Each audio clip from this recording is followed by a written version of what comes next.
హల్లెలూయా. దేవునికి స్తోత్రం. మహిమ ఘనత ప్రభావము దేవాదేవునికి చెల్లును గాక. ఆమేన్. ప్రభునందు ప్రేమైనటువంటి వాళ్ళరా,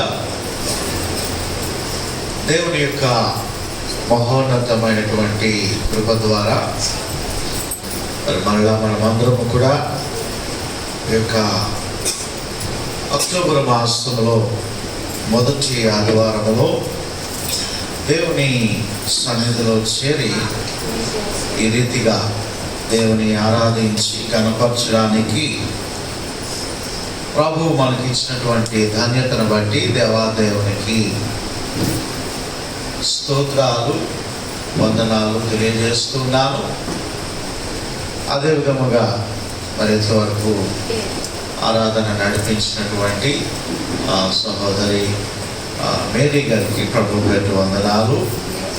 ప్రభు సన్నిధి పట్ల ఆసక్తి కలిగి చేరవలసినటువంటి ప్రియ విశ్వాసులైన మీ అందరికీ కూడా హృదయపూర్వకమైనటువంటి వందనాలు తెలియజేస్తున్నాను. అందరికీ వందనాలు. ప్రభునందు ప్రియమైనటువంటి వల్ల కొద్ది నిమిషాలు దేవుని యొక్క వాక్యాన్ని ధ్యానం చేసుకుందాం. ఇశ్రాయేలు యొక్క ప్రధాన పండుగలు అనేటువంటి వాటిని మనం యొక్క ఆదివారపు దినాన్ని మనము ధ్యానం చేసుకుంటూ మనం కొనసాగుతూ ఉంటున్నాం.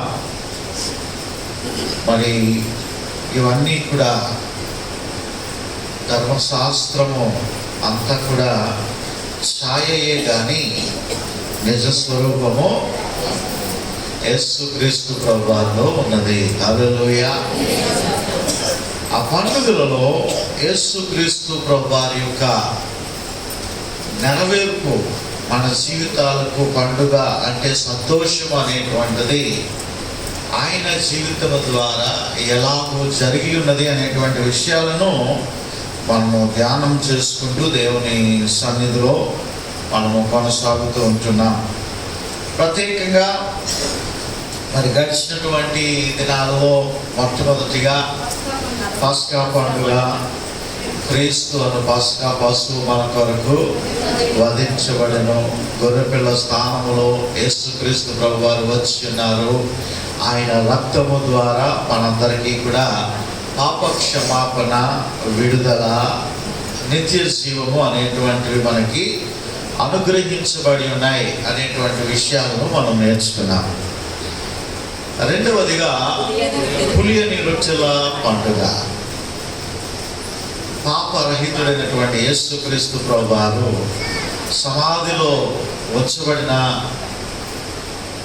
సరే ఆయన పాపము రహితుడు కాబట్టి, పులుపు అనగా పాపము లేనటువంటి వాడు కాబట్టి ఆయన సమాధిలో నుంచి తిరిగి లేచి ఉన్నారు అనేటువంటి ఆ గొప్ప విషయాన్ని మనం నేర్చుకుంటూ, పులియనిది మన జీవితాల్లో ఉండకూడదు అని, ఈ పండుగ లేదా ఈ పులుపు అనేటువంటిది జీవితాంతము కూడా పాపము లేనటువంటి వారిగా రక్షణ పొందడం అనేటువంటిది ఒక గంటలో ఒక రోజులో జరిగిపోతుంది. కానీ ఆ పరిశుద్ధ జీవితం అనేటువంటిది జీవితాంతం వరకు కూడా కొనసాగించాలి. అది చాలా ప్రాముఖ్యమైనటువంటిది అనేటువంటి విషయాన్ని మనం నేర్చుకున్నాం.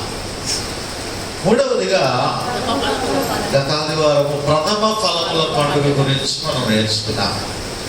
యేసుక్రీస్తు ప్రభువారు ప్రథమ ఫలముగా ఆయన లేచినారు. ఆ వరుసలో మనము కూడా లేవబోతూ ఉంటున్నాం అనేటువంటి ఒక నిరీక్షణ, ఆయన పునరుద్ధానముల గురించినటువంటి ఒక గొప్ప నిరీక్షణ అనేటువంటిది మరి మనందరికీ కూడా కలిగి ఉన్నది. అదే విధముగా దేవునికి చెందవలసినటువంటి ఆ ప్రథమ స్థానము అనేటువంటిది, ఆ ప్రథమ అనేటువంటిది ఫస్ట్ ప్రియారిటీ అనేటువంటిది దేవునికి ఇవ్వాలి అని, అది మన సమస్తములో కూడా ఫస్ట్ ప్రియారిటీ ఆయనకి ఇవ్వాలి అనేటువంటి ఆ విషయాలను గత ఆదివారం కూడా మనము నేర్చుకుని ఉన్నాం. ఎవరైనా రాలేని వారు ఉంటే మన PGBC మినిస్ట్రీ అనే యూట్యూబ్ ఛానల్లో ఆ వాక్యము వినలేని వారి కొరకు అది పదిలంగా కనబడుతోంది ఉన్నది. కాబట్టి వినండి, ఆధ్యాత్మిక మేలు పొందుకోనండి. ఈ దినాన్ని 4వ పండుగ, పెంతెకోస్తు పండుగ. ప్రియమైనటువంటి దేవుని బిడ్డలారా, ఈ పెంతెకోస్తు పండుగను ఎలాగూ సెలబ్రేట్ చేసుకునేటువంటి వారు, దేవుడు ఏ విధముగా ఈ పెంతెకోస్తు పండుగను సెలబ్రేట్ చేసుకోమన్నాడో, దాన్ని ఆచరించమన్నాడో మనకి లేవియా కాండం, బైబిల్ తెచ్చిన వారందరూ కూడా తీయండి. లేవియా కాండము 23వ అధ్యాయము 15వ వచనము నుండి నేను చదువుతున్నాను, జాగ్రత్తగా వినండి. మీరు విశ్రాంతి దినమునకు మరునాడు మొదలుకొని, అనగా అల్లాడించు పనను మీరు తెచ్చిన దినము మొదలుకొని 7 వారములు లెక్కింపవలెను. లెక్కకు తక్కువ కాకుండా 7 వారములు ఉండవలెను. 7వ విశ్రాంతి దినపు మరుదినము వరకు మీరు 50 దినములు లెక్కించి యెహోవాకు క్రొత్త ఫలముతో నైవేద్యము అర్పింపవలెను. మీరు మీ నివాసములలో నుండి తుమ్ములో 2/10 వంతులు పిండి గల 2 రొట్టెలను అల్లాడించు అర్పణముగా తేవలెను. వాటిని గోధుమ పిండితో చేసి పులియబెట్టి కాల్చవలెను. అవి యెహోవాకు ప్రథమ ఫలముల అర్పణము. మరియు మీరు ఆ రొట్టెలతో నిర్దోషమైన 7 ఏడాది మగ పిల్లలను, 1 కోడెదూడను, 2 పెద్ద పొట్టేళ్లను అర్పింపవలెను. అవి వారి నైవేద్యములతోనూ వారి పానార్పణములతోనూ దహన బలి అయి యెహోవాకు ఇంపైన సువాసన గల హోమమగును. అప్పుడు మీరు మేకలలో 1 పోతును పాప పరిహారార్థ బలిగా అర్పించి 2 ఏడాది గొర్రె పిల్లలను సమాధాన బలిగా అర్పింపవలెను. యాజకుడు ప్రథమ ఫలముల రొట్టెలతో వాటిని ఆ 2 పొట్టేళ్లను యెహోవా సన్నిధిని అల్లాడింపవలెను. అవి యెహోవాకు ప్రతిష్ఠించబడినవై యాజకుని వగును. ఆనాడే మీరు పరిశుద్ధ సంఘముగా కూడవలెనని చాటింపవలెను. అందులో మీరు జీవనోపాధి అయినను ఏ పని అయినను చేయకూడదు. ఇది మీ సమస్త నివాసములలో మీ తరతరములకు నిత్యమైన కట్టడ. మీరు మీ పంటను కోయినప్పుడు నీ పొలము యొక్క వారలను పూర్తిగా కోయకూడదు. నీ కోతలో రాలిన పరిగెను ఏరుకొనకూడదు. పేదలను పరదేశులకును వాటిని విడిచిపెట్టవలెను. నేను మీ దేవుడైన యెహోవాను. హల్లెలూయా. ఇది పెంతెకోస్తు పండుగ. ఈ పెంతెకోస్తు పండుగ గడిచినటువంటి వారము మనము నేర్చుకుని ఉన్నాం. ఈ ప్రథమ ఫలముల పండుగలో ఈ మొదటి పన అనేటువంటిది తీసుకొని వచ్చి మనము దేవుని సన్నిధిలో అల్లాడించాలి. ఎవరి పంటలు పండినటువంటి ఆ మొదటి పన ఒక చేతికి ఎంత పడితే అంత పన తెచ్చి దేవుని మందిరంలో దానిని అల్లాడించాలి. అది యాజకుని చేతిలో పెట్టి దేవుని సన్నిధిలో అది అల్లాడింపబడాలి. ఆ తరువాత ఇప్పుడు ఈ యొక్క కోత పండుగ అనేటువంటి కోత కాలం అనేటువంటిది వారికి ప్రారంభమవుతూ ఉంటుంది. అంటే నువ్వు ఒక పన అల్లాడించడానికి దేవుడి సరికి తెచ్చావంటే దాని యొక్క అర్థం ఏమిటంటే నీ యొక్క పంట అంతా కూడా కోతకు సిద్ధముగా ఉన్నది. నీ పంట అంతా కూడా కోతకు రెడీగా ఉంది, సమృద్ధిగా పండింది, మొత్తం విస్తారంగా పండింది. ఇప్పుడు అది సమృద్ధిగా కనబడుతుంది. దేవుడు ముందుగానే వాగ్దానము చేశాడు. వారు ఇంకా అరణ్యంలోనే ఉన్నారు, కానీ దేవుడు ముందుగా కనాను దేశంలో ఏమి జరగబోతా ఉందో మీ కొరకు ఎటువంటి సమృద్ధిని సిద్ధపరిచానో ఇశ్రాయేలు ప్రజలకి ముందుగానే దేవుడు తెలియపరుస్తూ ఉంటున్నాడు.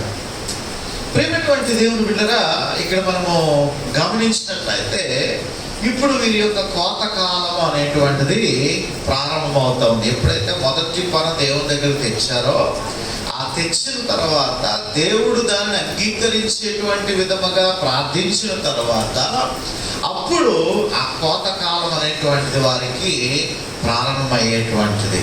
అందుకోసమనే ఈ పండుగకు అనేకమైనటువంటి పేర్లు కనబడుతూ ఉంటున్నాయి. ప్రథమ ఫలముల పండుగ, లేదా కోత పండుగ, వారముల పండుగ,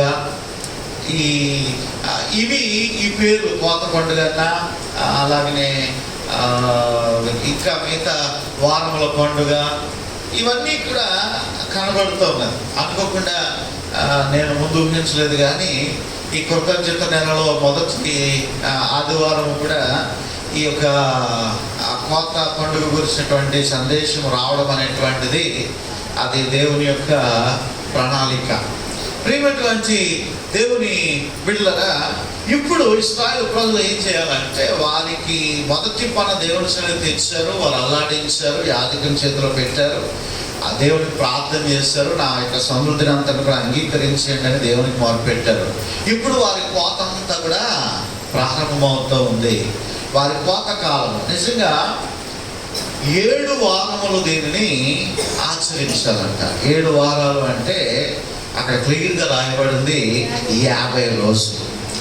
అంటే నీవు ప్రథమ ఫలములు చేసినటువంటి దినము నుండి, ఆ ప్రథమ ఫలము మొదటి ఆ పన తీసుకుని వచ్చి దేవుని సన్నిధిలోని అల్లాడించావు కదా, ఆ దినము నుండి 50 రోజుల తర్వాత ఆఫ్టర్ 50 days నీవేం చేయాలంటే, నీ సమృద్ధిలో ఉన్నట్టు అప్పుడు నీ కోత అయిపోతుంది, నీవంతా కూడా ధాన్యాన్ని సేకరిస్తావు, నీవు దాన్ని అంతటిని కూడా బస్తాలకు ఎక్కుతావు, దాన్ని అంతటిని కూడా గాజులలో నింపుకుంటావు, దాన్ని అంతటిని కూడా జాగ్రత్తగా భద్రపరుస్తావు.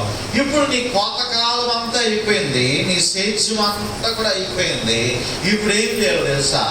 ఆ సమృద్ధిలో నుండి, దేవుడు నీకు ఆశీర్వదించిన దానిలో నుండి నీవు దేవుని సన్నిధికి కొంత భాగాన్ని తెచ్చి దేవునికి అనిపించాలి. ఇది ఇశ్రాయేలు ప్రజలకి. ఆ తర్వాత మనకి నైవేద్యము, హోమము, ఈ రొట్టెలు, ఇవన్నీ కూడా మళ్ళా యేసుక్రీస్తు ప్రభువు వారి యొక్క బలియాగానికి ఇవన్నీ కూడా ఇవి సాదృశ్యముగా అవి మనకి కనబడుతూ ఉంటూ ఉన్నాయి. ప్రియమైనటువంటి దేవుని బిడ్డలారా, నిజానికి నేను గత వారమే చెప్పి ఉన్నాను, దేవునికి ఎందుకు ఇవ్వాలి అంత సమృద్ధికరమైనటువంటి పంట? రెక్కల ముక్కలు చేసుకొని నేను పండించాను కదా, ఆ దేవునికి ఎందుకు ఇవ్వాలి అంటే, ప్రియమైనటువంటి దేవుని బిడ్డలారా, ఆ పంట అంతటిని సమృద్ధిగా పండడానికి గల ప్రధాన కారకుడు ఎవరు అంటే దేవుడు. హల్లెలూయా. నీ యొక్క పంట మీదకి నీకు కావలసినటువంటి పెట్టుబడికి, నీకు కావలసినటువంటి సమస్తమును సమకూర్చినటువంటిది ఎవరు అంటే నీ దేవుడైన యెహోవా. వర్షాన్ని కురిపించింది ఎవరయ్యా అంటే నీ దేవుడైన యెహోవా. నీకు సమృద్ధి ఇచ్చింది ఎవరు అంటే నీ దేవుడైన యెహోవా. నీ యొక్క పంట చీడ పురుగులు పడకుండా, ఏ విధమైనటువంటి మిడతలు, తెగుళ్ళు రాకుండా నిన్ను కాపాడి రక్షించింది ఎవరయ్యా అంటే నీ దేవుడైన యెహోవా. అందుకే ఆయన ఖచ్చితంగా చెప్తూ ఉన్నాడు, నేను మీకు ఇచ్చాను కాబట్టి మీరు నాకు ఇవ్వండి అంటున్నాడు. ఆయన ఇవ్వకుండా మన మీద డిమాండ్ చేయటం లేదు, లేకపోతే మనల్ని గట్టిగా ఆయన ఊరకనే స్వార్థముతో ఆయన అడగటం లేదు. ఆయన మనకి ఇచ్చాడు కాబట్టి మనల్ని ఖచ్చితంగా ఆయన అడుగుతూ ఉన్నాడు. ఈ కోత పండుగలో దేవుని యొక్క సమృద్ధి ఎందుకు మనం ఇవ్వాలి అంటే ప్రాముఖ్యత కనబడుతుంది. ఏంటో తెలుసా? కృతజ్ఞత అనేటువంటి కనబడుతూ ఉంది. ఈ యొక్క పండుగలో మనకి కనబడుతున్నది ఏమిటి అంటే కృతజ్ఞత అనేటువంటిది మనకి కనబడుతోంది. నీవు పంట పండించావు, సమృద్ధికరమైనటువంటి పంటను దేవుడు నీకు ఇచ్చాడు, సమృద్ధికరమైనటువంటి ఆశీర్వాదం అనేటువంటిది దేవుడు నీకు దయచేశాడు. ఇప్పుడు నీవు పంటలో సమృద్ధిగా పండిన దానిలో నుండి కొంత భాగాన్ని నీవు తెచ్చి దేవునికి ఇవ్వాలి. అది కృతజ్ఞత. చాలా మంది కృతజ్ఞత లేని వారుగా ఉంటూ ఉంటారు. వారిని కృతజ్ఞులు అంటారు. కృతజ్ఞులకి కృతజ్ఞతకి చాలా వ్యత్యాసం ఉంది.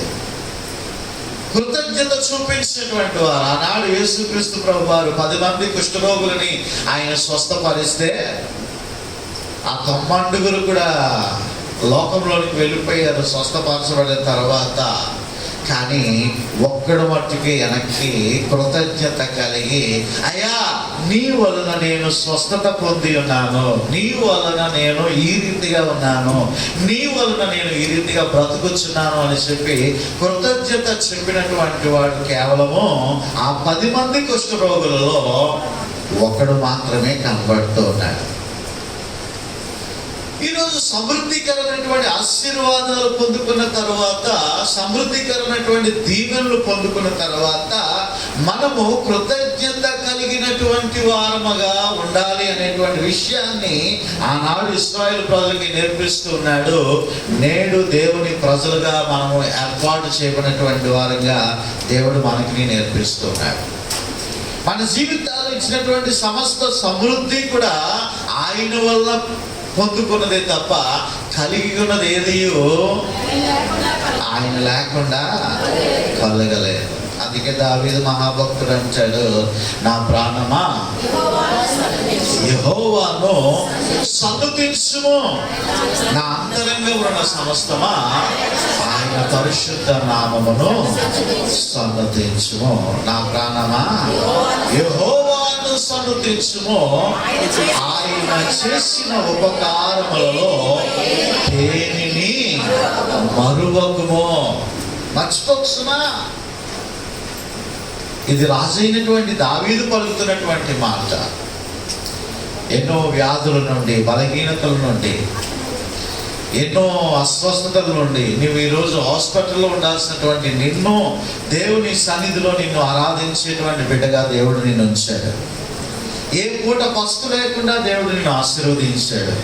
నీ బిడ్డలకు ఉద్యోగాన్ని దయచేస్తున్నాడు, నీకు మంచి గృహాలను దయచేస్తున్నాడు, నీ ఇంటిలో బంగారు వస్తువులు, వెండి వస్తువులు రావడానికి దేవుడు ద్వారాలను తెరిచాడు.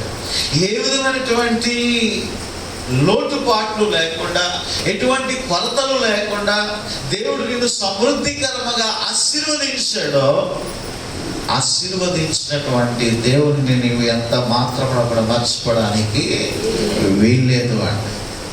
పంటలో ఉన్నటువంటి కొంత భాగము ఆయనది, ఆయనకి చెందవలసినటువంటి భాగం ఆయన అల్లాడించడము మొదటి ప్రారంభము, మళ్ళా తిరిగి సమృద్ధికరమైనటువంటి పంటలో నుంచి కూడా ఆయన కొంత భాగము ఇవ్వాలి అని చెప్పి ఇశ్రాయేలుకి నేర్పిస్తున్నాడు.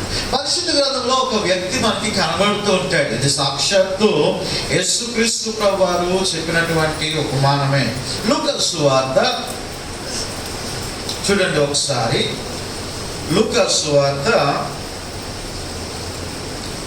12వ అధ్యాయము, లూకా సువార్త 12వ అధ్యాయము 16వ వచనం నుండి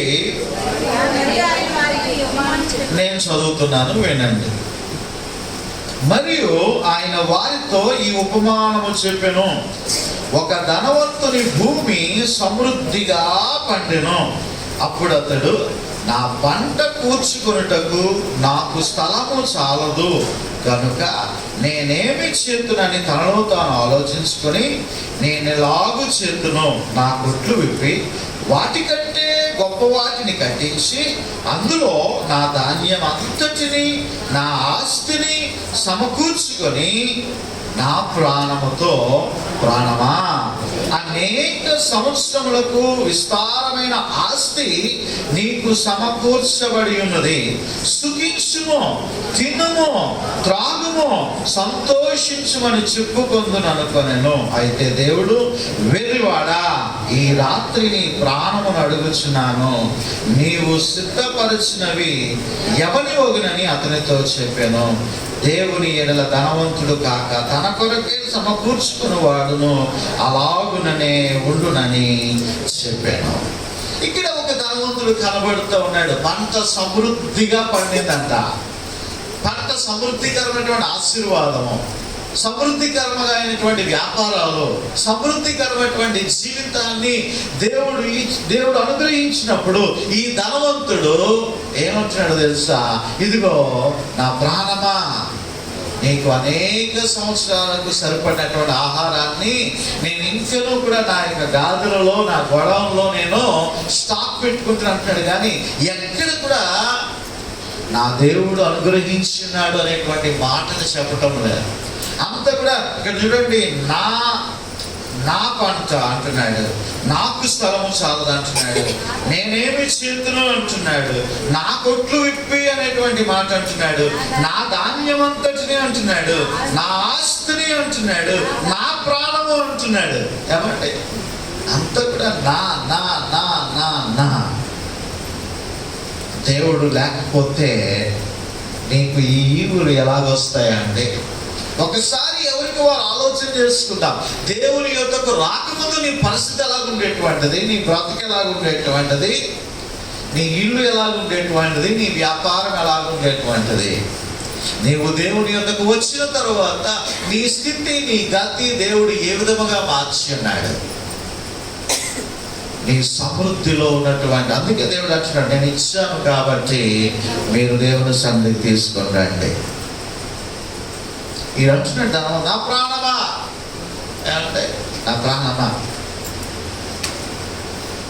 ఒకసారి అంటే అనకూడదు కానీ చెప్తా ఉన్నాను. అన్నమ్మ గారు మంచి నెక్లెస్ కొనుక్కున్నారు. నెక్లెస్ తాడమ్మ గాజులు కొనుక్కున్నారు. ఎంత 8 తులాలు, అది 4 తులాలు అంట. ఏమంటే ఇక్కడ ఉన్నారు అమ్మగారు. 4 తులాలు గాజులు కొనుక్కున్నారు. 4 తులాలు గాజులు కొనుక్కొని సంతోషమే దేవుని సన్నిధిలోకి వచ్చి ప్రార్థన అడిగారు. ఆ ప్రార్థన అడిగితే, అమ్మ చాలా సంతోషం, ఏదో ఇచ్చి, అంటే మొత్తం కొనుక్కోలేదు ఆవిడ, ఏదో ఇచ్చి మార్చుకున్నారు. అది మార్చుకున్నారు. అప్పుడు నేను ప్రార్థన చేశాను. ప్రార్థన చేసిన తర్వాత బాబు వందనాలు అనుకుని వెళ్ళిపోతాం అన్నమాట. అప్పుడు నేను అన్నాను, అంటే నేను అసలు ఎందుకో నోట్లోకి వస్తుంది బయటికి, దేవునికి కానుకేదమ్మా. ఏమమ్మా? దేవునికి కానుకే. 4 తులాల బంగారం ఖరీదు ఎంత? ఏమండి ఎంత? 4 లక్షల దగ్గర. అబ్బ 4 లక్షల సమృద్ధిని దేవుడికి ఇచ్చాడు కదా. అంటే ఆవిడ కానుక ఇవ్వలేదని కాదు, ఎప్పుడు ఆవిడ ఇచ్చేటువంటిదే ఆవిడ. కానీ ఆ సమయంలో ఎవరు చెప్పక, ఆవిడ తెలియక అట్లాగే వారు వెళ్ళిపోయారు. అన్నాను, అమ్మ మీకు 4 లక్షల ప్రాపర్టీ మీరు దేవుడు మీకు ఇచ్చాడు కాబట్టి అందులో కొంత, ఎంతో కొంత మీరు దేవునికి ఏమి ఇవ్వాలా? కానుక ఇవ్వాలా. దేవునికి సమృద్ధికరమైనటువంటి కానుక మీరు ఇవ్వాలన్నప్పుడు మళ్ళా వచ్చేవారు మళ్ళీ తెచ్చేసి ఆవిడ కానుక ఇచ్చారు, అది వేరే విషయం. కానీ దేవుడు సమృద్ధికరమైనటువంటి ఆశీర్వాదాలు దేవుడు మన జీవితాల్లో ఇస్తుంటున్నప్పుడు, అనేకమైనటువంటి ఈవులను మనం ఇస్తున్నప్పుడు, అవన్నీ కూడా ఎవరి వల్ల కలిగినవి అంటే అది కేవలము దేవుని వల్ల కలిగినటువంటి. ఎందుకంటే దేవుని మందిరానికి ఇవ్వాలి, దేవుని సన్నిధికి ఇవ్వాలి అంటే మొట్టమొదటిగా దేవుని యొక్క రాజ్య వ్యాప్తి జరగాలి. అక్కడ రాయబడి ఉంది, మీరు పంట కోసినప్పుడు ఆ లాస్ట్లో అది ఏంటది, వాన వరకు మీరు కోయడానికి వీల్లేదు. అంటే చివరి వరకు కూడా, లాస్ట్ వరకు కోయడానికి వీల్లేదు. లాస్ట్లో కొంత మీరు ఆ చుట్టూ కాంపౌండ్లోకి వదిలేయాల. అలాగే కింద పడిపోయినటువంటి పరిగెలు మీరు ఏర్పడడానికి వీల్లేదు. ఎందుకో తెలుసా? పేదలను, పరదేశులను మీరు జ్ఞాపకం చేసుకోవాలి. మన విజయవాడ వరద బాధితులకి మనము పంపించినాం. ఆ పాస్టర్ గారు రోజు ప్రయత్నాలు నాకు మెసేజ్ పెడతానే ఉంటున్నాడు ఇప్పటి వరకు కూడా. ఏమంటే ప్రియమైనటువంటి దేవుని బిడ్డలుగా వారిని మనము జ్ఞాపకం చేసుకోవాలి, మొదటి విషయము. రెండవది దేవుని యొక్క రాజ్య విస్తరణ. ఒకసారి జీవమణి గారు ప్రార్థన చేసినప్పుడు అంటారు, ప్రభువా మాకు పాస్టర్ గారికి 3వ మందిరాన్ని కూడా ఇవ్వండి ప్రభువా అని ప్రార్థన చేస్తారు ఆవిడ. ఏమంటే 3వ మందిరాన్ని కూడా మేము చేయడానికి కృప చూపించానని చేశారు మీరు ప్రార్థన. మీకు గుర్తుందో లేదు గుర్తుందా? అయితే అప్పుడు ఈ 2 ఆరాధనలో ఈ 3 ఆరాధనలు నా ప్రాణం అయిపోతుంది ప్రభు అనుకున్నాను నేనైతే. ఈవిడేమో ప్రార్థన చేసి వెళ్తా ఉన్నారు. అయినను సరే నన్ను బలపరచు అని అంటే నేను సమస్తమును కూడా చేయగలను. దేవుని యొక్క రాజ్య వ్యాప్తి, దేవుని యొక్క విస్తరణ, సువార్త, దేవుని కార్యక్రమాలు, దేవుని మహిమపరిచేటువంటి కార్యక్రమాలు రాబో దినాల్లో, క్రిస్మస్ దినాల్లో అనేక మందిని మనం ఆదరిస్తాం, అనేక విధాలుగా మనం సహాయం చేస్తాం, ప్లాట్ఫామ్ మీద ఉన్నటువంటి వారిని జ్ఞాపకం చేసుకుంటాం. ఈ దేవునికి మహిమగైనటువంటి కార్యాలన్నీ జరగాలి అంటే నీ సమృద్ధిలో నుంచి కృతజ్ఞతగా, బలవంతంగా కాల్సుమా. నీవు అప్పుల పాలైపోయావు అనుకో, నీ ఫైనాన్స్ లో ఉన్నావు అనుకో, నిన్ను దేవుడేమి బలవంతంగా దేవుడిని అడగటం లేదు. ఎందుకంటే నీ హృదయ రహస్యాలు దేవునికి తెలుసు. కొంతమంది ఉండి కూడా లేని మాటలు మాట్లాడుతూ ఉంటారు. అది చాలా దేవునికి హేయమైనటువంటిది. అలాగ చేసినటువంటి వారు అననీయ సభ్యురా, అలా చేసిన వారే అననీయ సభ్యురా. వాళ్ళు ఏమయ్యారో నేను ప్రత్యేకంగా మీకు చెప్పవసరం లేదు. ఆ అపోస్తుల కార్యాలతో వారు అబద్ధాలు ఆడారు కాబట్టి వారు ఏమైపోయారు? నిజంగా లేదు పరిస్థితి. నీ దగ్గర కరువుతో నీవు ఉంటున్నావు, నీవు దేవుడు నేను బలవంతంగా అడగట్లేదు సుమా. బలవంతంగా నీ దగ్గర లాక్కునేటువంటి దేవుడు కాదు సుమా. నీకు సమృద్ధిని ఇచ్చిన తర్వాత ఆయన అడుగుతాడు తప్ప సమృద్ధిని ఇవ్వకుండా ఆయన అడిగేటువంటి దేవుడు కాదు. అలాగని చెప్పి నీకు ఉండి కూడా నీవు లేని పరిస్థితుల్లో లేని మాటలు మాట్లాడితే మట్టుకు అది మహా పాపం అవుతుంది, మొదటికే మోసానికి వస్తుంది. కాబట్టి దేవుడు మనకి ఇచ్చాడు సమృద్ధిలో నుండి. ఆ సమృద్ధిలో నుండి దేవునికి చెందవలసినటువంటిది దేవునికి చెందాలి. లేకపోతే చిల్లు సంచులో వేసినటువంటి ధనములాగే మన యొక్క జీవితాలు ఉంటూ ఉంటాయి. అయితే వీడు చెప్తున్నాడు, పంట పండిన తర్వాత సమృద్ధిలో నుండి కొంత తీసుకుని రండి అని అంటున్నాడు. ఈ ధనవంతుడు ఈ విధముగా మాట్లాడినప్పుడు ఒక మాట అంటున్నాడు, ఏమంటున్నాడు? వెర్రివాడ. ఏమంటే వెర్రివాడ అనేటువంటి మాట ఎంత భయంకరమో. ఈ రాత్రి నీ ప్రాణాన్ని తీసుకుంటున్నాను అంటున్నాడు. ఆ రాత్రి ఏమైపోయింది? ప్రాణము ఎగిరిపోయింది. ఈరోజు దేవుని కాపుదల లేకపోతే, దేవుని సహాయం లేకపోతే మనమేమీ కూడా చేయలేము. అందుకే ఇశ్రాయేలు చెప్తున్నాడు, మీ పంట సమృద్ధిగా పండిన తరువాత మొదటి పంట తెచ్చి దేవుని సన్నిధిలో అల్లాడించాలి.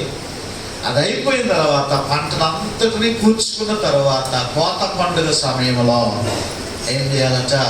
ఆ సమృద్ధిలో పడినటువంటి భాగంలో కొంత తెచ్చి దేవునికి ఇవ్వాలి. ఇది దేవుడు పెట్టినటువంటి ఆ యొక్క నిత్యమైనటువంటి కట్టడ అనేటువంటిది. ఇక్కడ మనం ఇంకొక విషయాన్ని కూడా మనము జ్ఞాపకం చేసుకుంటే 17వ వచనం, లేవ్యాకాండం 23:17. తూములో 2 వంతుల పిండి గల 2 రొట్టెలను అల్లాడించు అర్పణముగా 2 రొట్టెలు దేనికి సాదృశ్యంగా తెలుసా? ఒకటి యూదులకు సాదృశ్యంగా ఉంది, మరొకటి అన్యులకు సాదృశ్యంగా. అన్యులు అంటే ఎవరంటే అన్యులు? మనమే. అన్యులు అంటే ఎవరు? నువ్వేమన్నా యూదుడు వెంటి, ఏమైనా ఇశ్రాయేలు వెంటి, ఆ గోత్రంలో కూర్చోవండి ఏమన్నా? కాదు కదా. అన్యులము మనమే. కానీ అన్యులమైనటువంటి మనలను యేసుక్రీస్తు ప్రభు వారి యొక్క అమూల్యమైనటువంటి రక్తము ద్వారా కడగబడినటువంటి వారముగా మనమందరము కూడా ధన్యులుగా చేయబడి ఉన్నాం. హల్లెలూయా. అన్యులను ధన్యులు చేసినటువంటి దేవుడు ఆయన. హల్లెలూయా. కాబట్టి ఈ 2 రొట్టెలు అనేటువంటివి కూడా ఈ 2 జనాంగాలకి సాదృశ్యంగా కనబడుతున్నాయి. ఇది పాత నిబంధనలో ఉంటున్నటువంటి పెంతెకోస్తు పండుగ. పెంట్ అంటే 50.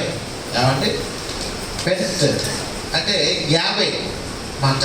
ఆ యొక్క హీబ్రూ భాషలో 50.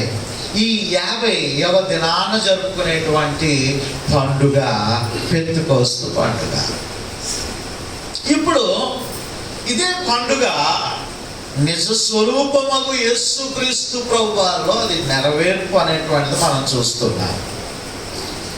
నిజ స్వరూపమగు యేసుక్రీస్తు ప్రభువారిలో ఆ నెరవేర్పు అనేటువంటిది ఏ విధముగా ఉంటున్నది అంటే, ఈ 3 పండుగలు కూడా యేసుక్రీస్తు ప్రభువారిని సూచిస్తున్నాయి కదా. పాస్కా పండుగ యేసుక్రీస్తు ప్రభువారి యొక్క బలియాగాన్ని, శిలువ మరణమును సూచిస్తున్నాయి.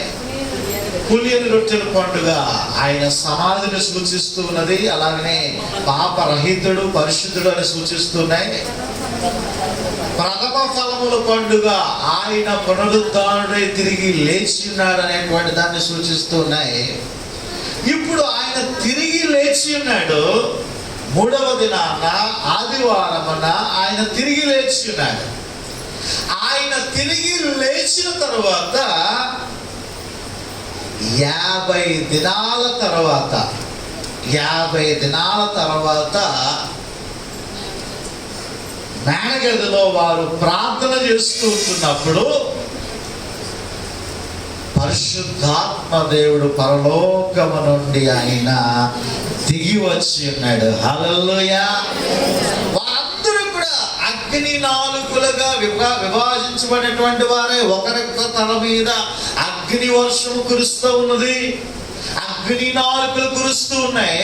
వారి నోటి నిండా దేవుడు గొప్ప మాటలను, స్తుతులను, ఆయా భాషలను దేవుడు వారికి అనుగ్రహించాడు. వారు ఏకముగా కూడి దేవుని స్తుతిస్తూ ఉన్నారు. హల్లెలూయా.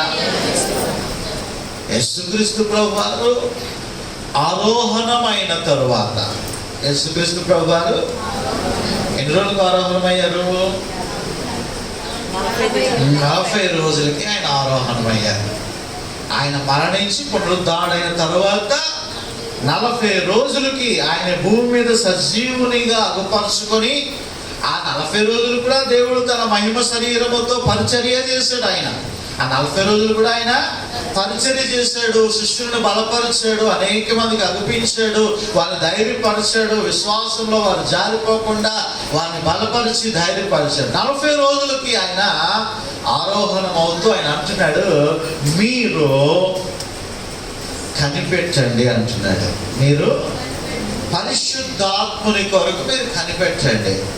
మీరు వెళ్ళిపోండి, డైరెక్ట్గా వెళ్ళిపోయి మీరు సేవ చేసేయండి, వెళ్ళిపోయి మీరు సువార్త ప్రకటించండి చెప్పట్లా.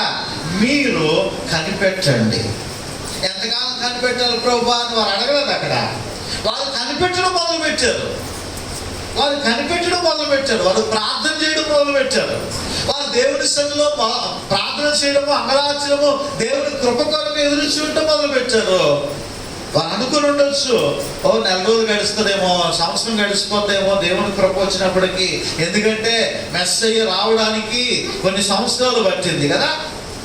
మలాకి గ్రంథం తర్వాత మరలా యేసుక్రీస్తు ప్రభు వారు కానీ, దేవుడి ప్రత్యక్షతలు కానీ, దేవుడు మాట్లాడటం కానీ ఇవేమి కూడా జరగలేదు. ఇంచుమించు 400 సంవత్సరాలు దేవుడు మౌనముగా ఉన్నాడు. బహుశా మీరు అనుకుని ఉంటారు, యేసుక్రీస్తు ప్రభు వారు చెప్పి వెళ్ళిపోయి ఉన్నారు, కనిపెట్టుకుని ఉండమన్నారు, కొన్ని సంవత్సరాలు గడిచిపోతుందేమో, 100 సంవత్సరాలు గడిచిపోతుందేమో, అనేక విధాలైనటువంటి ఆలస్యం జరుగుతుందేమో అని వారు అనుకున్నారు. కానీ 10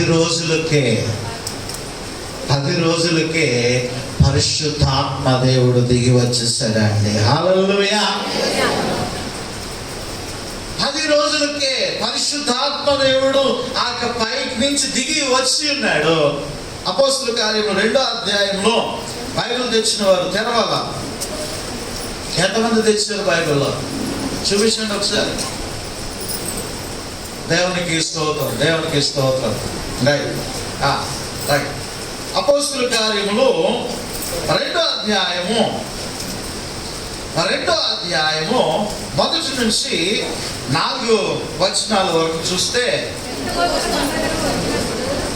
పెంతెకోస్తు పండుగ దినము వచ్చినప్పుడు అందరూ ఒక చోట కూడి ఉండిరి. అప్పుడు వేగముగా వీసు బలమైన గాలి వంటి ఒక ధ్వని ఆకాశము నుండి అకస్మాత్తుగా వారు కూర్చుండిన ఇల్లంతయు నిండెను. మరియు అగ్ని జ్వాలల వంటి నాలుకలు విభాగింపబడినట్లుగా వారికి కనబడి వారిలో ఒక్కొక్కరి మీద వలగా అందరూ పరిశుద్ధాత్మతో నిండిన వారే. ఆ ఆత్మ వారికి వాక్శక్తిని అనుగ్రహించిన కొలది అన్య భాషలతో మాట్లాడసాగిరి. ఆ కాలమున ఆకాశము క్రింద నుండి ప్రతి జనముల నుండి వచ్చిన భక్తి గల యూదులు యెరూషలేములో కాపురం ఉండేరి. హల్లెలూయా. ఆయన పునరుద్ధరణ తర్వాత 10 రోజులకే నీవు దేవుని సన్నిధిలో కనిపెట్టుట అనేటువంటిది చాలా ప్రాముఖ్యమైనటువంటిది. కనిపెట్టు. చాలా మందికి కనిపెట్టడం అంటే ఇష్టం ఉండదు కదా. ఇలాగొస్తారు, అలా వెళ్ళిపోతారు అంతే. ఇలాగొస్తారు, నెత్తిమీద చేయించుకొని ప్రార్థన చేసుకుంటూ వెళ్ళిపోతారు అంతే. ఇలాగొస్తారు, నిలబడతారు, వెళ్ళిపోతారు అంతే. కానీ కనిపెట్టుకొని దేవుని సన్నిధిలో ప్రార్థన చేయడం అనేటువంటిది మట్టుకు చాలా మందికి చాలా కష్టంగా ఉంటుందండి. అయ్యా రండి, అమ్మా రండి, కలిసి ప్రార్థన చేద్దాం, ఉపవాస ప్రార్థనలో ఉందాం, సంఘ ప్రార్థనలో ఉందాం, దేవుని సన్నిధిలో కలిసి ప్రార్థన చేద్దాం. మీరు కనిపెట్టండి, ప్రభు నమ్మదగినటువంటి వాడు, దేవుడు తన కృపను అనుగ్రహిస్తాడు, ఆయన నమ్మిన బిడ్డలను ఎంత మాత్రం విడిచిపెట్టడు అని మనం అడిగితే వారు కనిపెట్టడానికి ఇష్టపడరు. వెంటనే అయిపోవాలా. దేవుని సన్నిధిలో కనిపెట్టు. ఇదిగో వీరు మేడగదిలో ఒక సమూహముగా వీరు ప్రార్థన చేస్తూ ఉన్నారు, కనిపెడుతూ ఉన్నారు. ఎన్నో సంవత్సరాలు అవుతుందేమో పరిశుద్ధాత్ముడు రావడానికని వీరు అనుకున్నారు. కానీ 10 రోజులకే దేవుని బలమైనటువంటి ఆత్మ దిగి వచ్చింది. ఆత్మతో నింపుదేవ పాడారా పాట స్థిరాలలో కదా. శక్తినిచ్చు ఆత్మ, బలమునిచ్చు ఆత్మ, జ్ఞానమిచ్చు ఆత్మ, బుద్ధినిచ్చు ఆత్మ. శక్తినిచ్చు ఆత్మ, బలమునిచ్చు ఆత్మ, జ్ఞానమిచ్చు ఆత్మ, బుద్ధినిచ్చు ఆత్మ. హల్లెలూయా. చాలా మందికి పరిశుద్ధాత్మ దేవుడు అంటే, పరిశుద్ధాత్ముడు అంటే చాలా మందికి అవగాహనే ఉండదండి. అదేంటో కూడా తెలియదు. నమ్మకార్థ క్రైస్తవులుగా వస్తూ వెళ్ళిపోతూ ఉంటారు.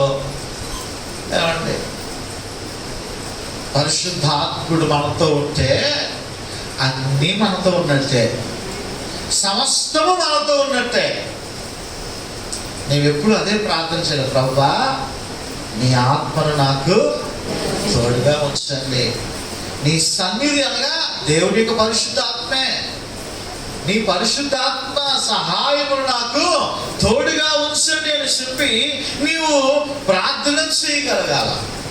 యేసుక్రీస్తు ప్రభువారు ఆరోహణమయ్యారు, పరిశుద్ధాత్మ దేవుడు అవరోహణమయ్యాడు. హల్లెలూయా. అంటే యేసుక్రీస్తు ప్రభువారు పరలోకానికి వెళ్ళి ఉన్నారు.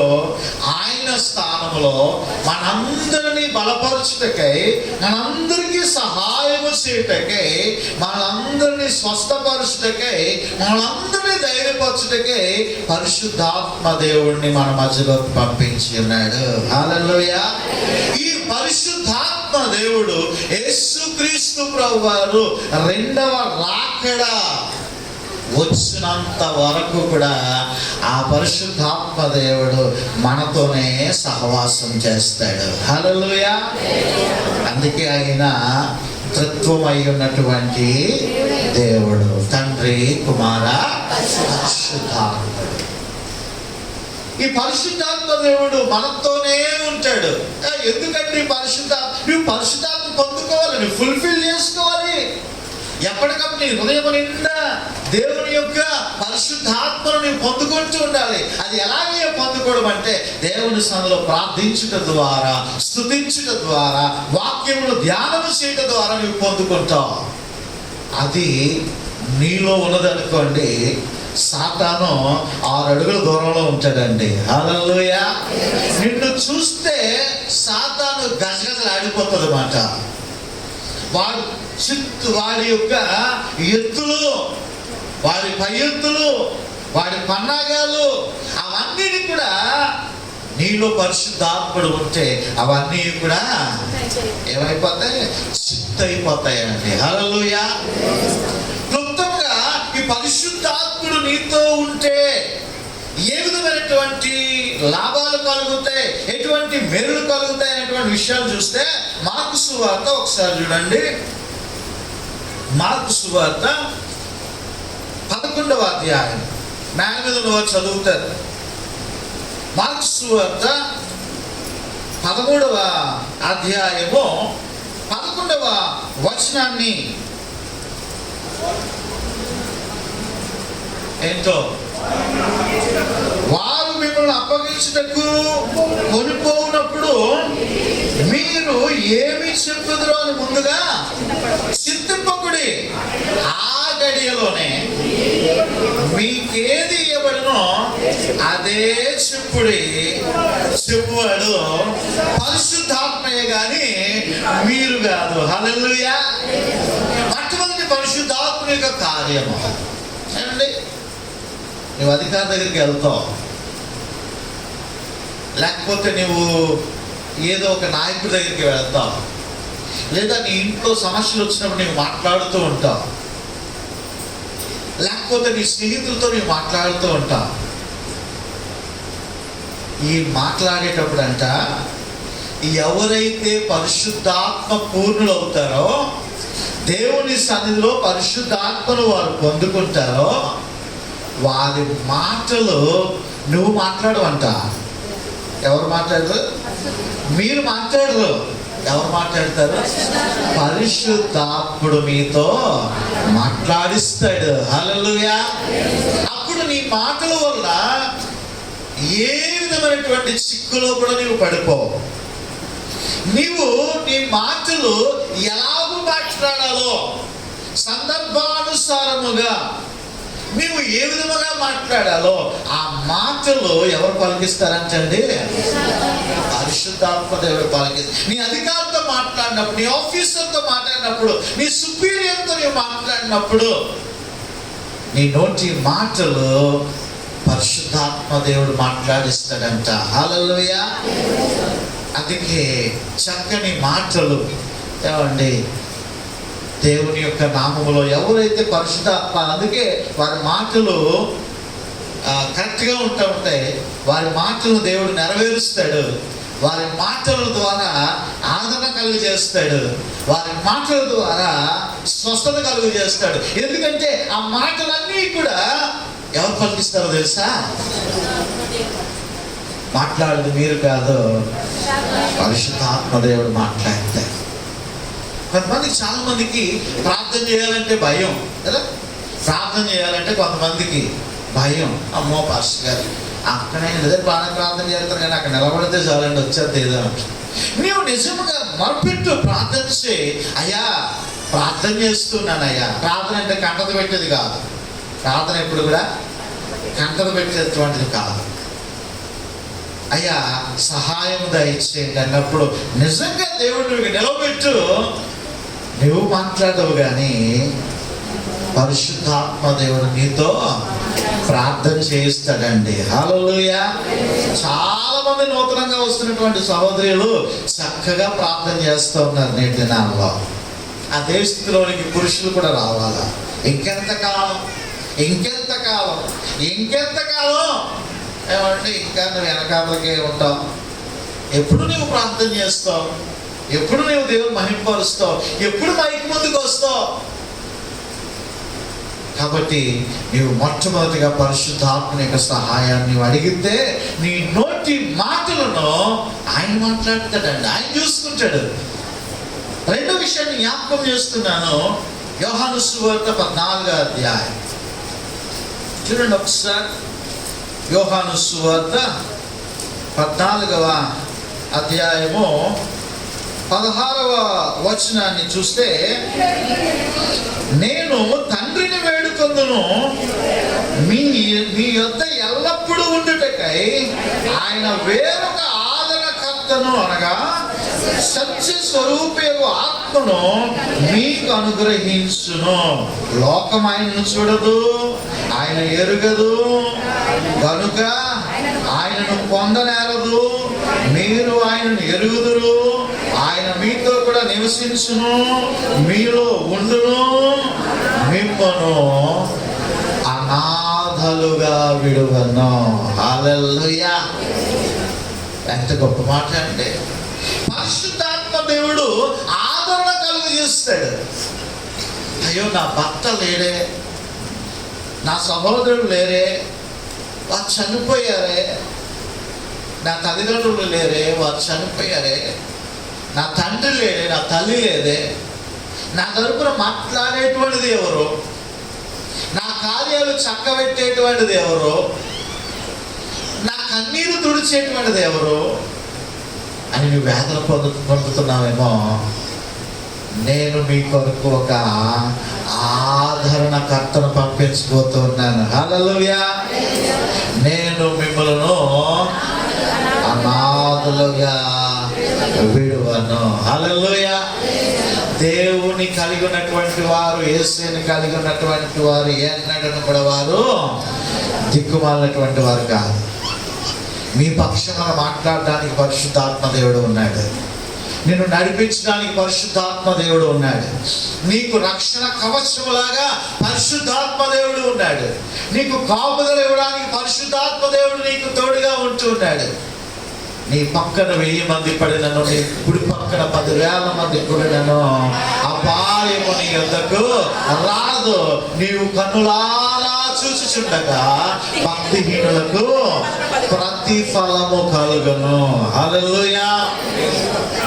పరిశుద్ధాత్మ నీతో ఉంటే నీవు గొప్ప ఆదరణ పొందుకుంటావు, నీవు గొప్ప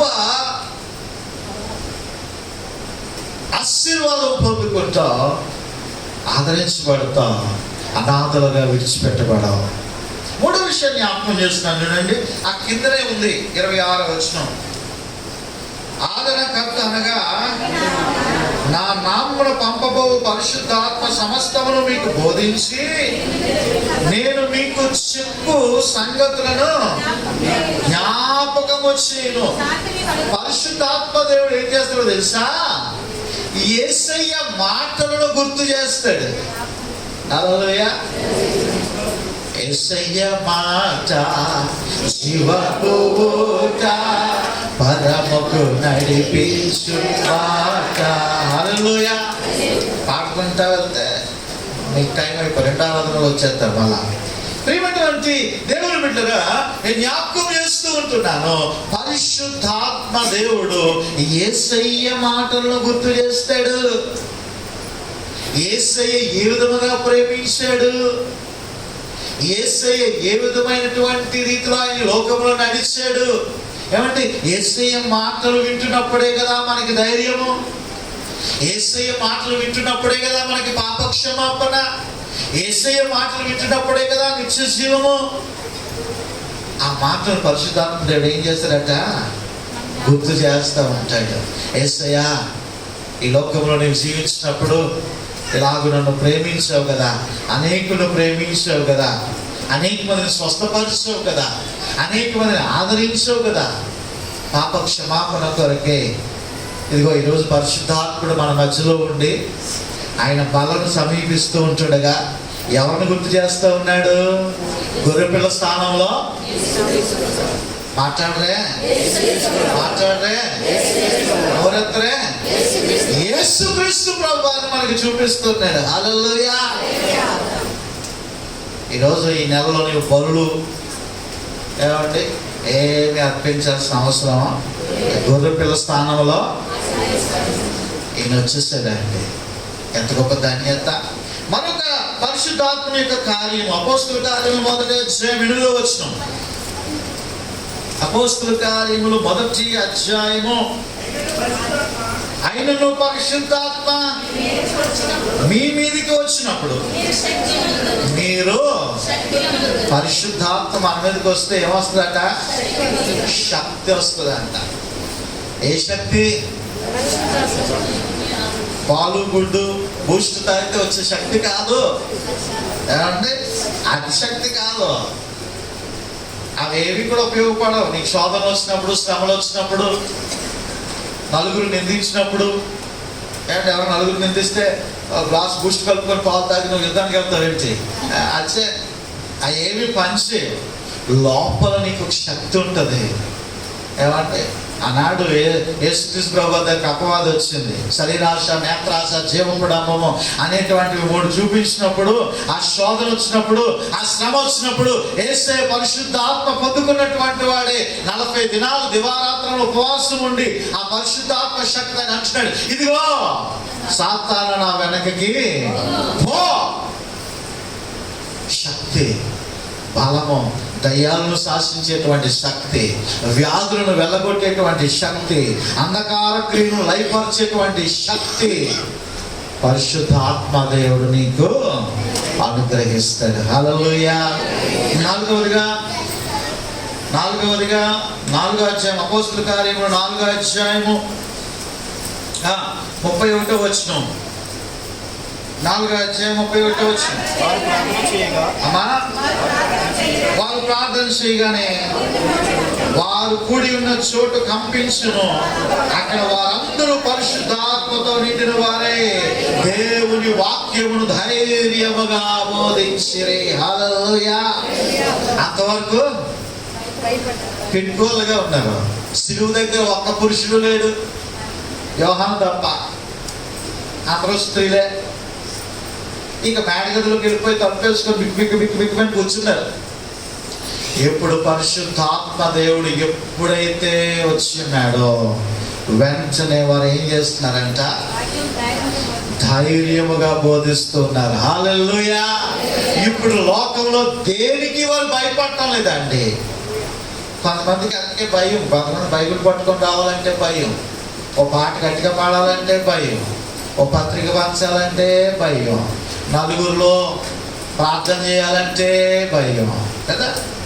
పరిశుద్ధాత్ముడు ఎప్పుడైతే వారిలోకి దిగాడో, వారిలో వసించాడో, వారు ధైర్యంగా దేవుని వాక్యాన్ని ప్రకటిస్తున్నారు. హల్లెలూయా.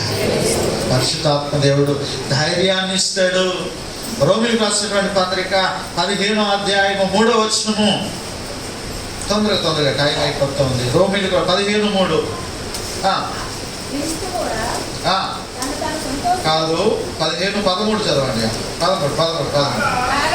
కాగా మీరు పరిశుద్ధాత్మ శక్తి పొంది విస్తారముగా నిరీక్షణ గలవారగుటకు, నిరీక్షణ కర్తకు దేవుడు విశ్వాసము ద్వారా సమస్త ఆనందముతోను సమాధానముతోను మిమ్మును నింపును గాక. ఆమె నేను ఒకరిద్దరే అన్నాను. అంటే ఎవరికి నిరీక్షణ వద్దు, సమాధానం వద్దు కదా. ఎలర్జీగా ఉండాలన్నమాట. మాస్టర్ గారి నోట్లోంచి ఏ మాట వస్తుందని పట్టుకోట పని, అంత స్పీడ్గా ఉండాలి. నిరీక్షణ గల ఏ నిరీక్షణ? విస్తారముగా నిరీక్షణ కలిగినటువంటి వారముగా. ఎంత నిరీక్షణ కాదండి. ఏమండి, కొంతమంది అంటూ ఉంటారు, నాకండి 99.5% నాకు నమ్మకంగా ఉందండి అంటే కదా. నేను 99% వచ్చేస్తానండి అంటే, 90% ఎగ్జాక్ట్గా వచ్చేస్తానండి.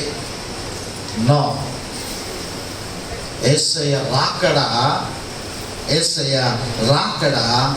100% ఆయన తిరిగి ఆయన రాబోతూ ఉన్నాడు. నమ్మిన వారు దేవునికి స్తోత్రం చేస్తారు.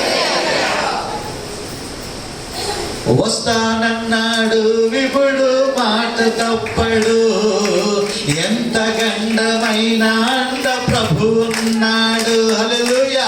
వస్తానన్నాడు విపుడు, మాట తప్పడు, ఎంత గండమైన అండ ప్రభు ఉన్నాడు, దరి చేర్చే నాదుడు నా చెంత నుండగా, దరి చేర్చే నాదుడు నా చెంత నుండగా, ఎందుకు నా హృదయాన్ని తొందరా, ఎందుకు నా హృదయాన్ని తొందరా, ఆదరి చేరే దారే ఆ ప్రభువు పడవలో నా కాలు నిలిపే చూడు, నీ జీవితాన వెలుగు నిలిపే చూడు, ఆదరి చేరే. హల్లెలూయా. 100% యేసుక్రీస్తు ప్రభు వారు తిరిగి రాబోతూ ఉన్నారు. హల్లెలూయా. 100% దేవుడు నీ జీవితాన్ని సంతోషంతో నింపబోతూ ఉన్నాడు. ఆలస్యం అయితే చేస్తాడు కానీ అలక్ష్యం చేసేటువంటి దేవుడు కాదు. ఈ పరిశుద్ధాత్మ దేవుని యొక్క కార్యాలు ఎంత గొప్పవి అండి. ఇదిగో చివరిగా ఒక వాక్యం చూసుకున్నాం. యూదా పత్రిక 1వ అధ్యాయము, ఈరోజు చదువుకున్నటువంటి మూల వాక్య భాగము నుండి యూదా పత్రిక 1వ అధ్యాయము 20 చదవండి అమ్మా. మిమ్మును మీరు కట్టుకొనుచు పరిశుద్ధాత్మలో ప్రార్థన చేసు యేసుక్రీస్తు కనికరము కొరకు కనిపెట్టుచు. చాలా అండి. నీవు ప్రార్థన చేస్తూ పరిశుద్ధాత్మ కొరకు నీవు కనిపెట్టుకుంటూ ఉన్నట్లయితే పరిశుద్ధాత్మ దేవుడు నీ మీద వసిస్తాడు. హల్లెలూయా. అలాగనే 2 కొరింథీ 13వ అధ్యాయము 14వ వచనంలో ఈ రోజు మనకు ఒక సహవాసాన్ని కూడా ఇచ్చాడు. ఎవరితో సహవాసం అట? పరిశుద్ధాత్మలతో సహవాసం. దేవుని ప్రేమయు పరిశుద్ధాత్మను సహవాసమును మీ అందరికీ తోడైండును గాక. హల్లెలూయా. ఆశీర్వాదం ఇచ్చినప్పుడు అదే మాట్లాడతాం. మా సొంత మాటలు కాదవి. యాజకుడి నోట్లో పెట్టినవన్నీ కూడా దేవుని మాటలు, వాక్యపు మాటలే. బయట పురాణ కథలు, చెత్త కబుర్లు కాదవి. ప్రియమైనటువంటి దేవుని బిడ్డలారా, పరిశుద్ధాత్మ దేవుడు నీకు తోడుగా ఉంటే ఆయన నీ తరపున ఆయన మాట్లాడతాడు, ఆదరణ కలుగజేస్తాడు, యేసయ్య జీవపు మాటలను గుర్తు చేస్తాడు, నీలో ఆయన శక్తిని నింపుతాడు, గొప్ప ధైర్యాన్ని ఆయన అనుగ్రహిస్తాడు, గొప్ప నిరీక్షణ ఆయన ఇస్తాడు. ఇదిగో ఆయన సహవాసంలోనికి, పరిశుద్ధుల సహవాసంలోనికి నిన్ను చేరుస్తాడు. ఆ పరిశుద్ధ సహవాసంలోనే నీవు ఉండాలి. ఈ నెలంతా కూడా విపరీతమైనటువంటి వాతావరణం, పండగ వాతావరణం, ఏమంటే భయంకరమైనటువంటి అల్లరితో కూడినటువంటి ఆటపాటలు, బూతులు, తాగుడు, జోదము, ఏమంటే ఇటువంటి వాటిలో దేవుడు నిన్ను పిలవలేదు. ఎక్కడ పిలిచాడట? పరిశుద్ధాత్మ సహవాసానికి దేవుడు నిన్ను పిలిచాడు.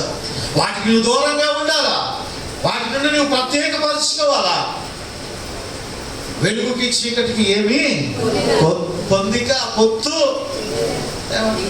కాబట్టి నేను జ్ఞాపకం చేస్తున్నాను, ప్రియమైనటువంటి దేవుని బిడ్డరా, ఆనాడు ఆ పెంతెకోస్తు పండుగ మొదటి పని అల్లాడించిన తర్వాత, ప్రథమ ఫలముల పండుగ తర్వాత 50 రోజుల తర్వాత ఏమండి ఈ యొక్క సమృద్ధికరమైనటువంటి పంట పండింది. ఆ పంట పండి కోతకు వచ్చింది. ఎప్పుడైతే క్రొత్త నిబంధన గ్రంథంలో యేసుక్రీస్తు ప్రభు వారు ప్రథమ ఫలముగా ఆయన లేచి 50 రోజుల తర్వాత పరిశుద్ధాత్మ దేవుడు ఈ లోకానికి వచ్చి ఉన్నాడో, ఇప్పుడు శిష్యులందరూ కూడా వాక్యాన్ని ధైర్యంగా బోధిస్తూ ఆత్మలనేటువంటి పంటను కోయడం మొదలు పెట్టారు. హల్లెలూయా. వారి నీడ తగిలితే చాలు కోత కోత కోత. పేతురు గారు నీడ తగిలితే ఒక్కసారి 3000 మంది బాప్తిసం తీసుకున్నారంట. ఎంత గొప్ప అద్భుత కార్యాలను. కొన్ని వేల మంది స్వస్థపరిచారు, దయ్యాలు వెళ్ళగొచ్చారు. కోత కోత కోత కోత యేసు నామములో అనేక మందిని అంగీకరించారు. ఈరోజు ఎక్కడో యెరూషలేము ఉంది, ఈరోజు ఇక్కడ యేసుని అంగీకరిస్తున్నామంటే ఆ మిషనరీలు, ఆ సేవకులు చేసేటువంటి ప్రయాస. కోత కోత కోతకు సమృద్ధిగా వచ్చేసిందండి. ఎంతో మంది దేవుని యందు విశ్వాసం వస్తున్నారు. ఎంతమంది ఛాందసవాదులు వచ్చినా, ఎంతమంది నిరంకుశత్వ ప్రభుత్వాలు వచ్చినా, ఎవరు ఎన్ని మాట్లాడుకున్నా యేసుక్రీస్తు ప్రభు వారి యొక్క ప్రేమను తల వెంట్రుక వాసిని కూడా తగ్గించలేకపోతా ఉన్నారు. హల్లెలూయా. అటువంటి పంటగా ఆత్మలు కోయగలగాలి మనము కూడా. కాబట్టి ప్రేమైనటువంటి దేవుని బిడ్డరా, ఈ పెంతెకోస్తు పండుగ లేదా వారముల పండుగ లేదా కోత పండుగ, ఇదంతా కూడా దేవుడు మనకు అనుగ్రహించినటువంటి దానిని బట్టి కృతజ్ఞత కలిగి జీవించాలి అని చెప్పి నేర్పిస్తూ ఉన్నాయి.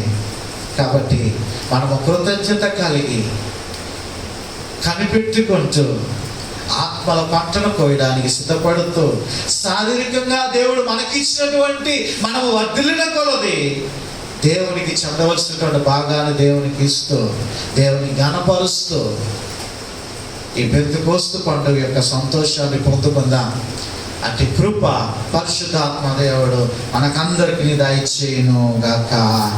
ఆమేన్. శివులు గలవాడు ఆత్మ స్వరమును వినును గాక.